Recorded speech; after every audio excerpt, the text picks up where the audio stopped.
The city of Kinston, home of more than 20,000 people, it sometimes comes with an appearance of two different tales. We report on them all the time, one of crime and one of major development. But in the city of Kinston as a whole, poverty and wealth live side by side, and it's an issue that some looking to change the area say can actually be holding the city back. A big push for our renaissance that's happening downtown is repurposing old buildings and turning what is a vacant property into something that's productive and back on the tax books. The development of downtown Kinston has been a frequent headline in the news. Ribbon cutting after ribbon cutting, celebrating the growth of an area that was once forgotten. It's a change that's in part due to one man, homegrown entrepreneur Stephen Hill. With the help of grants and his own investments, he started back in 2009 revitalizing abandoned buildings, helping to create an art district downtown. There are even some people in Kinston that come downtown and go, wow, I haven't been downtown in 10, 15 years. Well, if you haven't been downtown in 10 or 15 years, you will see a remarkable change. But that change is one that many residents who were born and raised in the area want to see grow beyond the limits of downtown Kinston. You go down and you're like, where am I at? You can turn a corner in some of these places, and it's such a difference. So we've got to get a vision for the whole town. A lot of us say that when we envision Granger. Apostle Sherry Ezel is senior pastor of Groundbreakers Ministries in Kinston and has had what some would call a privileged life, growing up outside the city limits and later in life on the west side of Kinston. Just working, doing your typical stuff, got married, had a couple kids. Ezel's children attended a private Christian school in the area just as she did growing up. It's a stark difference in the schools across town on the east side, where proficiency rates in both math and reading are low.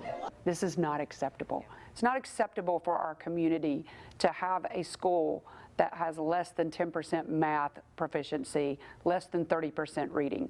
That's not acceptable. And it's time for us to say what it is. But for years, she couldn't ignore the changes she was seeing in her community and wanted to join forces with other leaders to get involved. However, Apostle Ezel says there are some barriers that attribute to bringing change to the area. I think we've got different areas that talk about getting together. They talk about unity. We've talked about unity for too long.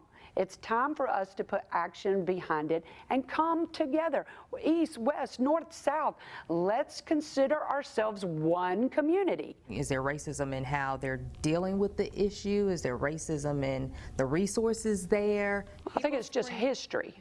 I think this area has a history, and we have to overcome that. I mean, it's been too long.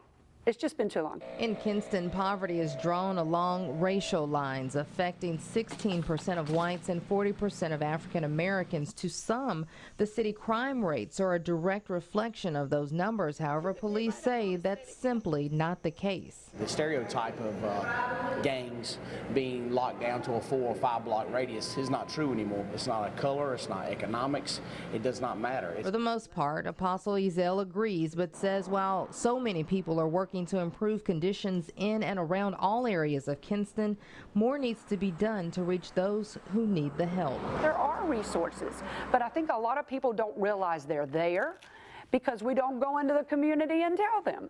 We're sharing the resources with the people in certain areas and not in the areas that are most poverty stricken. We have to see East Kinston as potential. If we're the #1 disadvantaged community in North Carolina, then it's time for the leaders and for the churches to rise up and do something about it.